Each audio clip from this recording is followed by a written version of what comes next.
അപ്പോൾ അതങ്ങനെയും ഞങ്ങൾക്ക് കിട്ടില്ല എന്ന് മനസ്സിലായി. ഞങ്ങൾക്ക് അഫോർഡ് ചെയ്യാൻ പറ്റാത്തതുപോലെ ഒരു തുകയാണ് അവർ ആവശ്യപ്പെട്ടത്. ഏകദേശം ഒരു 1.5 ലക്ഷത്തോളം രൂപ ഞങ്ങളോട് ആവശ്യപ്പെട്ടു. എന്നാലേ തിരിച്ചു തരാൻ പറ്റുള്ളൂ, കേസിൽ നിന്ന് ഒരു തരവുള്ളൂ എന്ന് പറഞ്ഞു. അപ്പോൾ അത് ആ സമയത്ത് എനിക്കൊട്ടും പറ്റുന്ന കാര്യമായിരുന്നില്ല. ഞാൻ പഠിച്ചുകൊണ്ടിരിക്കുന്നതാണ്, എനിക്ക് ഫിനാൻഷ്യലി സ്റ്റെബിലിറ്റി ഒന്നും ഉണ്ടായിരുന്ന ആളല്ല. അപ്പം ഞങ്ങൾ ആകപ്പാടെ വിഷമിച്ചു, അത് സമർപ്പിച്ച് പ്രാർത്ഥിച്ചു. അത്ഭുതം എന്ന് പറയട്ടെ, ഒരു 25,000 രൂപയ്ക്ക് അത് ഞങ്ങൾക്ക് തിരിച്ചു കിട്ടി. ആധാരം ഞങ്ങൾക്ക് മാതാവ് തിരിച്ചു വാങ്ങിച്ചു തന്നു.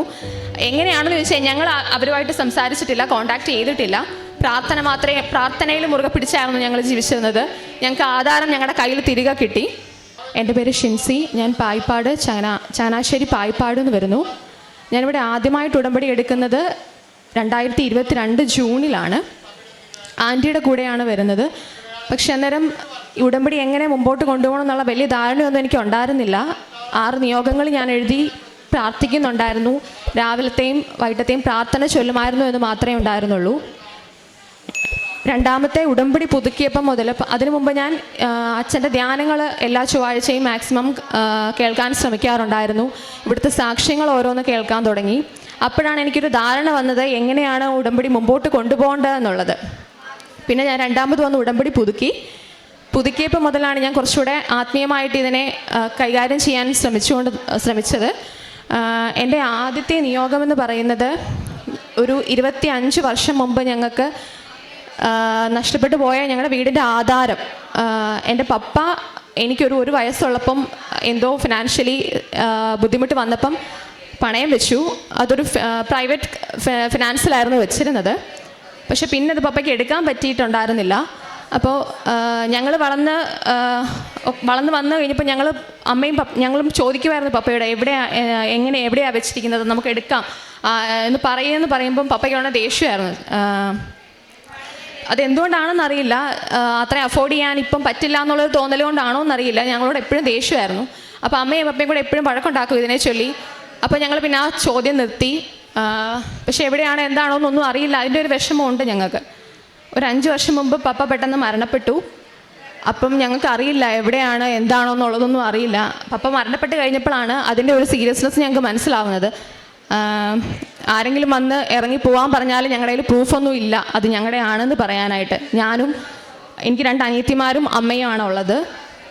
അപ്പം ആകെ വിഷമിച്ചു. അങ്ങനെയാണ് ഉടമ്പടിയിൽ നിയോഗം വെക്കുന്നതും കാര്യമായിട്ട് പ്രാർത്ഥിക്കാൻ തുടങ്ങി, ഇതിനെ സമർപ്പിച്ച് പ്രാർത്ഥിക്കാൻ തുടങ്ങി. അപ്പം ഞങ്ങളുടെ ഇടവകയിലുള്ള ഒരു അഡ്വക്കേറ്റിനെ തന്നെ ഈ കാര്യം ഏൽപ്പിച്ചു. പക്ഷേ അഡ്വക്കേറ്റ് ചോദിക്കുന്നുണ്ട് ആരുടെ കയ്യിലാണ് കൊടുത്തത് അല്ലെങ്കിൽ എവിടെയാണ് വെച്ചിരിക്കുന്നത് എന്നൊക്കെ ചോദിക്കുന്നുണ്ട്. പക്ഷെ ഞങ്ങൾക്ക് അതിനെക്കുറിച്ച് യാതൊരു അറിവുമില്ല. അതുണ്ടോയെന്ന് തന്നെ ഞങ്ങൾക്ക് സത്യം പറഞ്ഞാൽ അറിവുണ്ടായിരുന്നില്ല. അപ്പോൾ ആദ്യം എങ്ങനെയാണെന്ന് അറിയാത്തത് കാരണം അഡ്വക്കേറ്റും പറഞ്ഞ് ബുദ്ധിമുട്ടായിരിക്കും എന്ന് പറഞ്ഞിരുന്നു. പക്ഷെ പിന്നെ ഞാൻ അന്നേരം 3rd ഇയർ പഠിച്ചുകൊണ്ടിരിക്കുമ്പോഴാണ് പപ്പ മരണപ്പെടുന്നത്, നഴ്സിംഗ് പഠിച്ചുകൊണ്ടിരിക്കുമ്പോൾ. അപ്പം എനിക്ക് അഡ്വക്കേറ്റുമായിട്ട് കോൺടാക്ട് ചെയ്യാനൊന്നും പറ്റിയിട്ടുണ്ടായിരുന്നില്ല.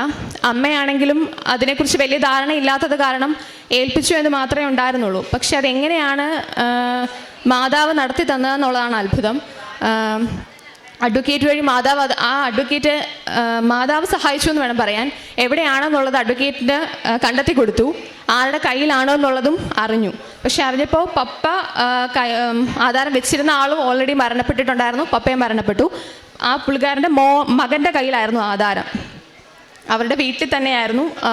പഴയ ഒരു ഫിനാൻസ് കമ്പനി ആയിരുന്നു എന്നൊക്കെ അങ്ങനെയാണ് അറിയുന്നത്. അപ്പോൾ കയ്യിലുണ്ട് എന്നുള്ളൊരു സമാധാനം വന്നപ്പോൾ ഞങ്ങൾക്ക് അത് തന്നെ വലിയൊരു സന്തോഷമായിരുന്നു.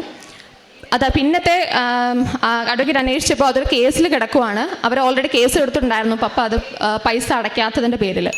അപ്പോൾ അതങ്ങനെയും ഞങ്ങൾക്ക് കിട്ടില്ല എന്ന് മനസ്സിലായി. ഞങ്ങൾക്ക് അഫോർഡ് ചെയ്യാൻ പറ്റാത്തതുപോലെ ഒരു തുകയാണ് അവർ ആവശ്യപ്പെട്ടത്. ഏകദേശം ഒരു 1.5 ലക്ഷത്തോളം രൂപ ഞങ്ങളോട് ആവശ്യപ്പെട്ടു. എന്നാലേ തിരിച്ചു തരാൻ പറ്റുള്ളൂ, കേസിൽ നിന്ന് ഒരു തരവുള്ളൂ എന്ന് പറഞ്ഞു. അപ്പോൾ അത് ആ സമയത്ത് എനിക്കൊട്ടും പറ്റുന്ന കാര്യമായിരുന്നില്ല. ഞാൻ പഠിച്ചുകൊണ്ടിരിക്കുന്നതാണ്, എനിക്ക് ഫിനാൻഷ്യലി സ്റ്റെബിലിറ്റി ഒന്നും ഉണ്ടായിരുന്ന ആളല്ല. അപ്പം ഞങ്ങൾ ആകപ്പാടെ വിഷമിച്ചു, അത് സമർപ്പിച്ച് പ്രാർത്ഥിച്ചു. അത്ഭുതം എന്ന് പറയട്ടെ, ഒരു 25,000 രൂപയ്ക്ക് അത് ഞങ്ങൾക്ക് തിരിച്ചു കിട്ടി. ആധാരം ഞങ്ങൾക്ക് മാതാവ് തിരിച്ചു വാങ്ങിച്ചു തന്നു. എങ്ങനെയാണെന്ന് ചോദിച്ചാൽ ഞങ്ങൾ അവരുമായിട്ട് സംസാരിച്ചിട്ടില്ല, കോൺടാക്ട് ചെയ്തിട്ടില്ല. പ്രാർത്ഥനയിൽ മുറുകെ പിടിച്ചായിരുന്നു ഞങ്ങൾ ജീവിച്ചിരുന്നത്. ഞങ്ങൾക്ക് ആധാരം ഞങ്ങളുടെ കയ്യിൽ തിരികെ കിട്ടി. അതിൻ്റെ കേസുകളെല്ലാം ഊരിക്കിട്ടി, കരമടയ്ക്കാൻ പറ്റി. ഇപ്പം ഞങ്ങളുടെ കയ്യിൽ സേഫായിട്ട് ഞങ്ങളുടെ ആധാരമുണ്ട്. അത് ഏറ്റവും വലിയൊരു അനുഗ്രഹമാണ്.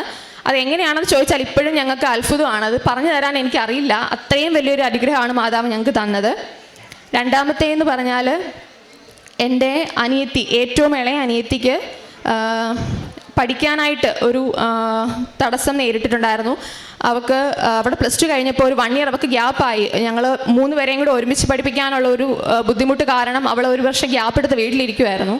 അപ്പോൾ എങ്ങനെ പഠിക്കും, എന്ത് പഠിക്കും എന്നുള്ള ഒരു ധാരണയില്ല, എങ്ങനെ പഠിപ്പിക്കും എന്നുള്ള ഒരു ഇതും ഇല്ലായിരുന്നു.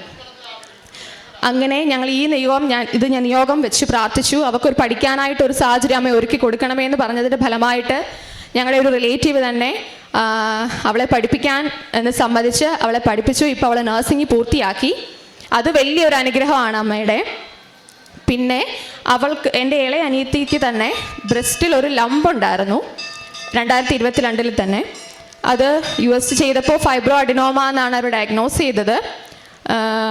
ലംബ് എക്സിഷൻ ചെയ്യണം എന്ന് പറഞ്ഞു. അങ്ങനെ ലംബ് എക്സിഷൻ ചെയ്തു. അപ്പോൾ ഒരു നേഴ്സ് ആയതുകൊണ്ട് തന്നെ എനിക്കൊരു പേടിയുണ്ടായിരുന്നു. ബയോപ്സിയിൽ എന്തെങ്കിലും ഒരു ബുദ്ധിമുട്ട് വന്നു കഴിഞ്ഞാൽ ഞങ്ങൾക്കത് താങ്ങാൻ പറ്റുന്ന ഒരു കാര്യമായിരുന്നില്ല. അപ്പോൾ ഞാൻ ഈ നിയോഗം വെച്ചു, അമ്മയെ അവളുടെ ബയോപ്സി റിസൾട്ട് നോർമലാക്കി തരണേന്ന് ഞാൻ നിയോഗം വെച്ച് പ്രാർത്ഥിച്ചിട്ടുണ്ടായിരുന്നു. അങ്ങനെ ബയോപ്സിയുടെ റിസൾട്ട് വന്നപ്പോൾ നോർമൽ തന്നെയായിരുന്നു. വേറെ കുഴപ്പമൊന്നും ഇല്ലാതെ അമ്മ മാതാവ് അവളെ അനുഗ്രഹിച്ചു. പക്ഷേ വേറൊരു കാര്യം, ഒരു 2 മാസം കഴിഞ്ഞപ്പോൾ അവൾ പഠിച്ചുകൊണ്ടിരിക്കുമ്പോൾ തന്നെയായിരുന്നു അവൾ തിരിച്ചു പോയി. പെട്ടെന്ന് ഞങ്ങൾക്ക് ഇങ്ങോട്ടൊരു കോൾ അവളുടെ നിന്ന് വരുന്നു, അമ്മയെ പിന്നെയും അതുപോലൊരു ലംബ് അവിടെ ഉണ്ട്, എനിക്കിപ്പോഴും അത് തൊടുമ്പോൾ പിന്നെയും അങ്ങനെ അനുഭവപ്പെടുന്നു എന്ന് പറഞ്ഞിട്ട്. അപ്പം ഞങ്ങൾ ആപ്പാടെ ഒന്നുകൂടെ വിഷമിച്ചു. ഞാൻ പറഞ്ഞു, നമുക്കിനി ഒരു ഡോക്ടറിൻ്റെ അടുത്തും പോകണ്ട, നമുക്ക് ഒരു സർജറിക്കും ഇനി ഒരു ഡോക്ടറിനെ നിന്നെ കൊണ്ട് കാണിക്കത്തില്ല, നീ ആത്മാർത്ഥമായിട്ട് പ്രാർത്ഥിച്ചാൽ മതി, ഞാൻ നിയോഗം വെച്ച് പ്രാർത്ഥിച്ചോളാം അമ്മയോടെന്ന് പറഞ്ഞു. അങ്ങനെ അവൾ തൈലം ഞാൻ കൊടുത്തു വിട്ടിട്ടുണ്ടായിരുന്നു. അവൾ എല്ലാ ദിവസവും പ്രത്യക്ഷീകരണ പ്രാർത്ഥന ചൊല്ലി തൈലം തൂത്ത് പ്രാർത്ഥിക്കുമായിരുന്നു. ഞങ്ങളും ഇവിടെ കഠിനമായിട്ട് തന്നെ പ്രാർത്ഥിച്ചു. അതിൻ്റെ ഫലമായിട്ട് പെട്ടെന്നൊരു 2 ആഴ്ച കഴിഞ്ഞപ്പോൾ അവൾ ഇങ്ങോട്ട് തന്നെ വിളിച്ച് പറഞ്ഞു, അമ്മ ഇപ്പോൾ ആ ലംബ് അവിടെ കാണാനില്ല എന്ന് പറഞ്ഞു. അപ്പോൾ ഞാനൊന്ന് ചോദിച്ചു, ഒന്നുകൂടെ നന്നായിട്ട് വൃത്തിയായിട്ട് നോക്കിയിട്ട് പറയാമെന്ന് പറഞ്ഞപ്പോൾ പറഞ്ഞു, ഇല്ല, ഞാൻ ഇപ്പോഴും ചോദിക്കാറുണ്ട്, അങ്ങനെ എന്തെങ്കിലും നിനക്ക് ഇപ്പോഴും അനുഭവപ്പെടാറുണ്ടോ ചോദിക്കുമ്പോൾ ഇപ്പം അങ്ങനെ ഒരു പ്രശ്നവും അവൾക്കില്ല. അത് തീർച്ചയായിട്ടും അമ്മ മാതാവ് അവളെ സൗഖ്യപ്പെടുത്തുന്നതാണെന്ന് തന്നെയാണ് ഞാൻ പൂർണ്ണമായിട്ടും വിശ്വസിക്കുന്നത്. പിന്നെ അവളുടെ തന്നെ ജോലി, അവൾ പഠിച്ചിറങ്ങിയിട്ട് നാട്ടിൽ തന്നെ കയറാം എന്നുള്ള രീതിയിൽ നിൽക്കുമായിരുന്നു. അപ്പോൾ കുറച്ച് ലേറ്റായി ആപ്ലിക്കേഷനൊക്കെ സബ്മിറ്റ് ചെയ്യാൻ. അപ്പോൾ ഓൾറെഡി ഫ്രഷേഴ്സിനെ എടുക്കുന്നില്ല, കേരളത്തിൽ എടുക്കുന്നില്ല എന്നുള്ളൊരു ഇൻ്റർവ്യൂ ഒത്തിരി അറ്റൻഡ് ചെയ്തു. പക്ഷേ ഫ്രഷേഴ്സിനെ ആർക്കും വേണ്ട, ഈ എക്സ്പീരിയൻസുകാരെ ചോദിക്കുന്നുള്ളൂ. അപ്പോൾ അവൾ ആകെ ഡിപ്രസ്ഡായി. ഞങ്ങളും ആകെപ്പാടെ വിഷമിച്ചു. കൂടെയുള്ളവരൊക്കെ അവിടെ ഇവിടെയൊക്കെ കയറി, അപ്പോൾ ഇവൾ മാത്രം ഇങ്ങനെ നിൽക്കുന്നു. പുറത്തോട്ട് പോകാൻ പറഞ്ഞപ്പോഴത്തേക്ക് അവൾക്ക് തന്നെ പോകാൻ വയ്യ, പേടിയാണ്, പുറത്തോട്ട് തന്നെ പോകില്ല എന്നുള്ള രീതിയിൽ നിൽക്കുമായിരുന്നു. അപ്പോൾ അതും ഞാൻ യോഗത്തിൽ വെച്ച് പ്രാർത്ഥിച്ചായിരുന്നു. അവൾ എൻ്റെ കൂടെ ഇവിടെ വന്ന് പ്രാർത്ഥിച്ചു. ഉടമ്പടി എടുത്തത് ഞാനായിരുന്നു. അങ്ങനെ അവൾ പ്രാർത്ഥിച്ചു, ഞാനും പ്രാർത്ഥിച്ചു. അതിൻ്റെ ഫലമായിട്ട് അവൾക്കൊരു പുറത്തോട്ട് പോകാനൊരു കൂട്ട് കിട്ടി എന്നുള്ളതാണ് ഏറ്റവും വലിയ അനുഗ്രഹം. അത് കേട്ടപ്പോൾ തന്നെ അവളുടെ കൂടെ പഠിച്ചു തന്നെ ഒരു കൊച്ച് അവളുടെ കൂടെ നമുക്ക് ഡൽഹിക്ക് പോകാം എന്നുള്ള ഒരു തീരുമാനം അവർ രണ്ടും കൂടെ എടുത്തു. അപ്പോൾ അവർക്കും സമാധാനമായി, അവളും പോകാം എന്നുള്ള രീതിയിൽ ഞങ്ങളോട് സന്തോഷത്തോടെ പറഞ്ഞു. ഞങ്ങൾക്ക് നിർബന്ധിച്ച് വിടാനൊരു മടിയായിരുന്നു. അങ്ങനെ അപ്പോൾ അത് സെറ്റായി. പിന്നെ അവൾക്കൊരു ഇൻ്റർവ്യൂവിന് അവർ വിളിക്കാമെന്ന് പറഞ്ഞിട്ട് പക്ഷേ വിളിച്ചില്ല. 2 ആഴ്ചയായിട്ടും വിളിക്കാമെന്ന് പറയുന്നുണ്ട്, പക്ഷെ വിളിക്കുന്നുണ്ടായിരുന്നില്ല. അപ്പം ഞാൻ അവളോട് പറഞ്ഞു, നീ ഇവിടെ വന്ന്, ഞാൻ നിയോഗം വെച്ച് ഈ കാര്യം പ്രാർത്ഥിക്കാം, നീ ഇവിടെ വന്ന് പ്രാർത്ഥിക്കാം, എന്നാൽ മാത്രമേ ഇത് നടക്കുകയുള്ളൂ, നിന്നെ പരീക്ഷിക്കാൻ വേണ്ടിയിട്ടാണ് അമ്മ ഇത് ചെയ്യുന്നത്, എൻ്റെ കൂടെ വാ എന്ന് പറഞ്ഞ് അവളെ ഞാനിവിടെ വിളിച്ചുകൊണ്ട് വന്നു. ഞാനങ്ങനെ ജോലി വേണം എന്നുള്ള കാര്യം പ്രാർത്ഥിച്ചു. അങ്ങനെ അവൾക്ക് ഇവിടെ ഞങ്ങൾ നിയോഗം വെച്ച് പോയതിന് 2 ദിവസം കഴിഞ്ഞപ്പോൾ അവൾക്ക് ഡേറ്റ് കിട്ടി. ഇൻ്റർവ്യൂ അവൾക്ക് ടഫായിരുന്നു. ഞാൻ എൻ്റെ കാശ് രൂപം അവളുടെ കയ്യിൽ കൊടുത്തിട്ടുണ്ടായിരുന്നു. ഓൺലൈൻ ഇൻ്റർവ്യൂ ആയിരുന്നു. കാശ് രൂപം കയ്യിൽ കൊടുത്തിട്ടുണ്ടായിരുന്നു. അവൾക്കപ്പോൾ ഹിന്ദി അറിയില്ല. അപ്പോൾ അവർ കൂടുതൽ ഹിന്ദിയിലാണ് ഇങ്ങോട്ട് ഇൻ്റർവ്യൂ ചെയ്തിട്ടുണ്ടായിരുന്നത്. അപ്പോൾ അവൾക്കൊന്നും റെസ്പോണ്ട് ചെയ്യാൻ പറ്റിയിട്ടുണ്ടായിരുന്നില്ല തിരിച്ച്. പക്ഷെ അപ്പം ഞാനവിടെ പ്രത്യക്ഷീകരണ പ്രാർത്ഥന ചൊല്ലിക്കൊണ്ടിരിക്കുമായിരുന്നു അവൾ ഇൻ്റർവ്യൂ ചെയ്തുകൊണ്ടിരുന്ന സമയത്ത്. അത്ഭുതം എന്ന് പറയട്ടെ, ഇൻ്റർവ്യൂ തീരാറായപ്പോഴത്തേക്ക് സെലക്റ്റഡ് എന്ന് പറഞ്ഞിട്ടാണ് അവർ ഫോൺ വെച്ചത്. ജോയിൻ ചെയ്യാൻ ഡേറ്റ് തീരുമാനിച്ചോളൂ എന്ന് പറഞ്ഞിട്ടാണ് ഫോൺ വെച്ചത്. അതും അമ്മ മാതാവിൻ്റെ വലിയൊരു അനുഗ്രഹമാണ്. പിന്നത്തെ എൻ്റെ രണ്ടാമത്തെ അനിയത്തിയുടെ ജോലിയായിരുന്നു. അവൾക്ക് ഒരു പ്രൈവറ്റ് ഫിനാൻസിലായിരുന്നു ജോലി. തുച്ഛമായ ശമ്പളമേ ഉണ്ടായിരുന്നുള്ളൂ. ബസ്സിന് പോയി വരണം, കുറച്ച് കഷ്ടപ്പാടായിരുന്നു. സന്ധ്യയാവും വീട്ടിൽ വരുമ്പോഴത്തേക്ക്. അപ്പം ഇവിടെ ഞാൻ നിയോഗം വെച്ചിട്ടുണ്ടായിരുന്നു, അവൾക്ക് കൂടുതൽ സാലറിയോടെ നല്ലൊരു ജോലി കൊടുക്കണമെന്ന് ഞാൻ നിയോഗം വെച്ച് പ്രാർത്ഥിക്കുന്നുണ്ടായിരുന്നു. അതിനിടയിൽ അവൾക്ക് തന്നെ ചെയ്തുകൊണ്ടിരുന്ന ജോലി അവളായിട്ട് തന്നെ റിസൈൻ വെക്കേണ്ട ഒരു സാഹചര്യം വന്നു. വേറൊരു ബ്രാഞ്ചിലോട്ട് ട്രാൻസ്ഫർ പോകണം എന്ന് പറഞ്ഞപ്പോൾ അത് കുറച്ചും കൂടെ ദൂരമായിരുന്നു. അപ്പം 6 മണിക്ക് വീട്ടിൽ വരേണ്ടാണ് 8 മണിയായാലും വീട്ടിൽ വരാൻ പറ്റാത്ത ഒരു സാഹചര്യമായിരുന്നു അവിടെ പോയാൽ. അപ്പം അവൾ റിക്വസ്റ്റ് ചെയ്തിട്ടും അവർ പോകണം എന്ന് തന്നെ നിർബന്ധം പിടിച്ചു. അപ്പോൾ അവളായിട്ട് തന്നെ ആ ജോലി റിസൈൻ വെച്ച് വീട്ടിൽ വന്നു. അപ്പോൾ ഞങ്ങൾക്ക് എല്ലാവർക്കും പിന്നെയും വിഷമമായി. അമ്മയ്ക്കും ഭയങ്കര സങ്കടമായിരുന്നു. ഞാനും അവളും ഞങ്ങളെല്ലാവരും പ്രാർത്ഥിക്കുന്നുണ്ടായിരുന്നു ഒരു ജോലിക്ക് വേണ്ടിയിട്ട്. അങ്ങനെ ഒരു 2 ആഴ്ച കഴിഞ്ഞപ്പോൾ നേരത്തെ ഞങ്ങളുടെ അടുത്ത് തന്നെ ഒരു ഹോസ്പിറ്റലിൽ വേക്കൻസി ഉണ്ടോ എന്ന് ചോദിച്ചപ്പോൾ ഇല്ലയെന്ന് പറഞ്ഞതാണ്. വേക്കൻസി ഇപ്പോൾ ഇല്ല, ആളെ എടുക്കുന്നില്ല എന്ന് പറഞ്ഞിരുന്നു. പക്ഷേ നിയോഗം വെച്ചതിൻ്റെ ഫലമായിട്ട് മാത്രമാണ് ഞാൻ ഉറച്ച് വിശ്വസിക്കുന്നു. വേക്കൻസി ഇല്ലയെന്ന് പറഞ്ഞിട്ടും അവളുടെ ബയോഡേറ്റ അവരെടുത്തു. അവർ ഇൻ്റർവ്യൂ ചെയ്തു, ജോലിക്ക് ജോയിൻ ചെയ്തോളാൻ പറഞ്ഞു. ഇപ്പം വീടിനടുത്തൊരു 15 മിനിറ്റ് നടക്കാനുള്ളതേ ഉള്ളൂ. അതിനേക്കാട്ടിലും കൂടുതൽ സാലറിയോടെ തന്നെ 15 മിനിറ്റ് നടന്നാൽ മതി അവർക്ക് ജോലി സ്ഥലത്ത് എല്ലാം. അങ്ങനെ ജോലി നൽകി അമ്മ മാതാവ് അനുഗ്രഹിച്ചു. തൊട്ടടുത്തുള്ള വീട്ടിലെ ആൻറ്റിക്ക് സ്ട്രോക്ക് വന്നിട്ടുണ്ടായിരുന്നു. ഒരു 3 മാസം മുമ്പ് പെട്ടെന്ന് സ്ട്രോക്ക് വന്നു. അപ്പം വീട്ടിൽ വരുന്നത് റൈൽസ് ട്യൂബ് ഇട്ട് കത്തീറ്ററൊക്കെ ഇട്ടാണ് വരുന്നത്. വീട്ടിൽ ആൻറ്റിയുടെ ഹസ്ബൻഡ് മാത്രമേ ഉണ്ടായിരുന്നുള്ളൂ കെയർ ചെയ്യാനായിട്ട്. വേറെ മക്കളോ ആരും ഉണ്ടായിരുന്നില്ല. അപ്പം ഞങ്ങൾ അടുത്തുണ്ട്. ഞങ്ങളെ കഴിയുമ്പോൾ ഞങ്ങൾ സഹായിക്കുമായിരുന്നു. പോയി ഫീഡ് ചെയ്യുമായിരുന്നു, പോയി കുളിപ്പിക്കാനൊക്കെ ഹെൽപ്പ് ചെയ്യുമായിരുന്നു, മരുന്നൊക്കെ കൊടുക്കും, ഫുഡ് കൊടുക്കും. അങ്ങനെ ഞങ്ങളെക്കൊണ്ട് പറ്റുന്ന പോലെ ഞങ്ങളും ഹെൽപ്പ് ചെയ്യുന്നുണ്ടായിരുന്നു. പക്ഷേ ആൻറ്റിക്ക് ഭയങ്കര സങ്കടമായിരുന്നു. പെട്ടെന്ന് അനങ്ങാൻ പറ്റാതെ ഇങ്ങനെ ഒരു ബെഡിൽ കിടക്കുന്ന കാണുമ്പോൾ എപ്പോഴും ഞങ്ങളെ വിളിച്ച് കരയുമായിരുന്നു. അപ്പോൾ അതിൻ്റെ ഫലമായിട്ട് ഞാനിവിടെ ഉടമ്പടി പുതുക്കിയപ്പം ആൻറ്റിയുടെ ഈ സൗഖ്യം ഒരു നിയോഗമായിട്ട് വെച്ചു. ഈ ജൂൺ തീരുന്നതിന് മുമ്പ് അമ്മേ ആൻറ്റിക്ക് കൊണ്ട് ഫുഡ് കഴിക്കാൻ പറ്റണം, 2 കാലിൽ ആൻറ്റി ബലത്തോടെ നടന്ന് കാണണം, അതിനമ്മ അനുഗ്രഹിക്കണം എന്നുള്ള നിയോഗം ഞാൻ വെച്ചിരുന്നു. അതിൻ്റെ ഫലമായിട്ട് പിന്നെ ഫോളോ അപ്പിന് ചെന്നപ്പോൾ റൈൽസ് ട്യൂബ് അവരെടുത്തു. ആൻറ്റിക്ക് ഫുഡ് കൊണ്ട് കഴിക്കാനിപ്പോൾ പറ്റുന്നുണ്ട്. ഏറ്റവും അത്ഭുതം എന്ന് പറയട്ടെ, ഈ 2 ആഴ്ചയായിട്ട് ആൻറ്റി സ്വന്തമായിട്ട് ആരുടെയും ഹെൽപ്പ് കൂടാതെ ധൈര്യത്തോടെ ബലത്തോടെ 2 കാലിൽ നടക്കുന്നു എന്നുള്ളത് തന്നെയാണ് അതിൻ്റെ ഏറ്റവും അത്ഭുതം എന്ന് പറയുന്നത്. ഞാൻ വെച്ച സമയത്തിന് മുമ്പ് തന്നെ അമ്മ എനിക്കത് സാധിച്ചു തന്നു എന്നുള്ളതാണ്. അപ്പം ഇത് ഞാൻ ഉടമ്പടി എടുത്ത് തൈലം അന്ന് തന്നെ ആൻറ്റിയുടെ വീട്ടിൽ ചെന്നിട്ട് തൈലം ആൻറ്റിയുടെ നെറ്റിയുടെ തൊട്ട് പ്രാർത്ഥിച്ചു, മുട്ടിലൊക്കെ തൊട്ടിച്ച് പ്രാർത്ഥിച്ചിട്ട് ഞാൻ പറഞ്ഞു, ആൻറ്റി ഞാൻ ഉടമ്പടിയിൽ മാതാവിനോട് പറഞ്ഞിട്ടുണ്ട്, അമ്മ ഉറപ്പായിട്ടും ആൻറ്റിയെ സുഖപ്പെടുത്തും, ആൻറ്റി വിശ്വസിച്ച് പ്രാർത്ഥിച്ചാൽ മതിയെന്ന് ഞാൻ പറഞ്ഞായിരുന്നു. എല്ലാ ദിവസവും ഡ്യൂട്ടി കഴിഞ്ഞ് ചെല്ലുമ്പം ഞാൻ തൈലം ആൻറ്റിയുടെ നെറ്റിയിൽ കുരിശ് വരച്ച് പ്രാർത്ഥിക്കും, മുട്ടിൽ കുരിശ് വരച്ച് പ്രാർത്ഥിക്കും. അങ്ങനെ തൈലം കുരിശ് വരച്ച് പ്രാർത്ഥിക്കുന്നുണ്ടായിരുന്നു. അപ്പോൾ ആൻറ്റിക്കും ഭയങ്കര വിശ്വാസമായിരുന്നു അമ്മയിൽ. എൻ്റെ കൂടെ ഇവിടെ കുറച്ചുകൂടെ ആരോഗ്യമൊക്കെ നല്ലപോലെ ആയിട്ട് എൻ്റെ കൂടെ ഇവിടെ വരാമെന്ന് ആൻറ്റി വാക്ക് തന്നിട്ടുണ്ട്. അപ്പോൾ ആൻറ്റീനെ ഇവിടെ കൊണ്ടുവരാൻ എനിക്ക് സാധിക്കും എന്നുള്ളത് ദൈവം അനുഗ്രഹിക്കട്ടെ എന്ന് ഞാൻ പ്രാർത്ഥിക്കുന്നു. പിന്നെ ഒരു കാര്യം എന്ന് പറഞ്ഞാൽ ഉടമ്പടിയിൽ വെക്കാത്ത ഒരു കാര്യമാണ്, പക്ഷേ അത് ഉടമ്പടിയിലായിരുന്നപ്പോൾ അമ്മ മാതാവ് ഞങ്ങൾക്ക് തന്ന ഒരു അനുഗ്രഹമാണ്. ഞങ്ങൾക്ക് കിണർ ഇല്ലായിരുന്നു, സ്വന്തമായിട്ട് കിണറുണ്ടായിരുന്നില്ല. അപ്പം അമ്മ ഒരു 25 വർഷമായിട്ട് വെള്ളം കോരിക്കൊണ്ടിരിക്കുന്നതാണ്. അപ്പോൾ എപ്പോഴും കാണുമ്പോൾ സങ്കടമുണ്ട്. പക്ഷെ ഞങ്ങൾ പഠിക്കാൻ പോകുമ്പോഴും അല്ലെങ്കിൽ ജോലിക്ക് പോകുമ്പോഴും ഒന്നും അമ്മേനെ ഹെൽപ്പ് ചെയ്യാൻ സാധിച്ചിട്ടുണ്ടായിരുന്നില്ല.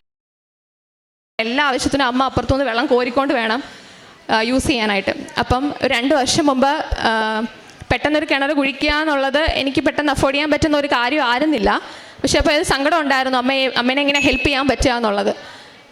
ഞങ്ങളുടെ തൊട്ടടുത്ത് തന്നെ ഒരു കിണർ ഒരാൾ ഉണക്കിൻ്റെ സമയത്ത് കിണർ കുഴിക്കാൻ വന്നപ്പം അമ്മയോട് ചോദിച്ചു, കിണർ കുഴിക്കുന്നില്ലേന്ന് ചോദിച്ചപ്പോൾ അമ്മ പറഞ്ഞു ഇപ്പം പൈസ ഇല്ല, ഇപ്പം എങ്ങനെയാണ് ചെയ്യുക എന്നുള്ളത്.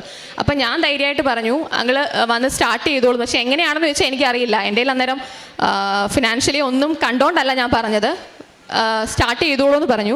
അങ്ങനെ സ്ഥാനം കാണാൻ വന്നപ്പം നമ്മുടെ ഉടമ്പടി ഉപ്പ് അവിടെ ഞാൻ ബെഞ്ചരിച്ച് പ്രാർത്ഥിച്ച് അവിടെ ഇട്ടു. അങ്ങനെയാണ് അവർ പണി തുടങ്ങുന്നത്. പെട്ടെന്ന് തന്നെ വെള്ളം കണ്ടു.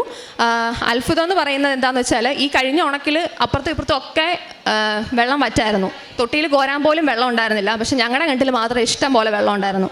അതെങ്ങനെയാണെന്ന് വെച്ചാൽ ഇപ്പോഴും എനിക്കറിയത്തില്ല. മാതാവ് തന്ന അനുഗ്രഹം ആയതുകൊണ്ടായിരിക്കണം പെട്ടെന്ന് ഇപ്പോഴും ഇഷ്ടം പോലെ വെള്ളമുണ്ട്. അപ്പുറത്തും ഇപ്പുറത്തൊക്കെ തൊട്ടിയിൽ കോരാൻ പോലും വെള്ളം ഉണ്ടായിരുന്നില്ല. അതാണ് വലിയൊരു അനുഗ്രഹം എന്ന് പറയുന്നത്. എൻ്റെ ആത്മീയ ജീവിതം എങ്ങനെ ഉടമ്പടിയിലൂടെ നന്നായി എന്ന് ചോദിച്ചു കഴിഞ്ഞാൽ കുർബാനയിൽ കുറച്ചുകൂടെ ആത്മീയമായിട്ട് ഒരുങ്ങി സജീവമായിട്ട് പങ്കെടുക്കാൻ പറ്റി. ഞായറാഴ്ചകളിൽ മാത്രം ഒരുങ്ങിയിരുന്ന കുർബാന എന്നെക്കൊണ്ട് പറ്റുന്ന പോലെ ഡ്യൂട്ടി ഇല്ലാത്തപ്പോഴൊക്കെ എനിക്ക് പങ്കെടുക്കാൻ സാധിക്കുന്നുണ്ട്. ക്രമമായിട്ട് കുമ്പസാരിക്കാൻ പറ്റുന്നുണ്ട്. പിന്നെ കൊന്ത കൂടുതൽ ചൊല്ലാനുള്ള ഒരു അനുഗ്രഹം തന്നു. കുടുംബ പ്രാർത്ഥനയിൽ മാത്രം ഒതുങ്ങിയിരുന്ന കൊന്തയാണ്. ഇപ്പം സമയം കിട്ടുമ്പോഴൊക്കെ എനിക്ക് കൊന്ത ചൊല്ലാൻ ഭയങ്കര ഇഷ്ടമാണ്. പിന്നെ ബൈബിൾ വായിക്കാൻ എന്നും അരമണിക്കൂർ കൃത്യമായിട്ട് ഞാൻ ബൈബിൾ വായിക്കും. അരമണിക്കൂറല്ല, അതിൽ കൂടുതൽ ബൈബിൾ വായിക്കും. ഒരു ബൈബിൾ ഞാൻ ഫുള്ള് വായിച്ചു കഴിഞ്ഞു. ഒരിക്കലും വിചാരിച്ചിരുന്നതല്ല ബൈബിൾ ഫുള്ള് വായിച്ച് തീർക്കാൻ പറ്റും എന്നുള്ളത്. അത് ഈ ഉടമ്പടിയിലായിരുന്നതിൻ്റെ ഫലമായിട്ട് മാത്രമാണെന്ന് ഞാൻ ഉറപ്പായിട്ടും വിശ്വസിക്കുന്നു. ഇപ്പോൾ രണ്ടാമത് പിന്നെയും സ്റ്റാർട്ട് ചെയ്തിരിക്കുകയാണ് ബൈബിൾ വായിക്കാൻ. പിന്നെ സ്വയം പ്രേരിത പ്രാർത്ഥന മുടക്കാറില്ല. ഇപ്പോൾ ആദ്യമൊന്നും അങ്ങനെ ഉണ്ടായിരുന്നില്ല. ജസ്റ്റ് പള്ളിയിൽ പോയി പ്രാർത്ഥിക്കുന്നേ ഉണ്ടായിരുന്നുള്ളൂ. ഇപ്പോൾ സ്വന്തമായിട്ട് ഒരു 20 മിനിറ്റെങ്കിലും പ്രാർത്ഥിച്ചില്ലെങ്കിൽ എനിക്കൊരു സമാധാനം ഇല്ലാത്ത പോലെയാണ്. അപ്പം ആ സമയത്ത് തന്നെ ഇവിടുത്തെ സാക്ഷ്യങ്ങൾ കേട്ട് പ്രാർത്ഥിക്കും. അപ്പം കുറച്ചുകൂടെ വിശ്വാസം ആഴപ്പെടുന്നുണ്ട്. പ്രേക്ഷിത പ്രവർത്തനം ആദ്യം എല്ലാവരെയും പോലെ തന്നെ പത്രം കൊടുക്കാനൊക്കെ മടിയായിരുന്നു. എന്ന് വെച്ചാൽ ആരെങ്കിലും എന്തെങ്കിലും പറഞ്ഞു കഴിഞ്ഞാൽ പിന്നെ എനിക്കൊരു വിഷമമാണ്. പിന്നെ പെട്ടെന്ന് കൊടുക്കാൻ മടിയാണ്. അപ്പം അങ്ങനെയായിരുന്നു. ഞാനപ്പോൾ അതൊരു നിയോഗമായിട്ട് ഇവിടെ വെച്ചു. എന്നെ പ്രേക്ഷിത പ്രവർത്തനങ്ങളും കാരുണ്യപ്രവർത്തികളും യാതൊരു മടിയും കൂടാതെ ചെയ്യാൻ അമ്മയെ അനുഗ്രഹിക്കണേ എന്നുള്ളതായിരുന്നു എൻ്റെ ഒരു നിയോഗം.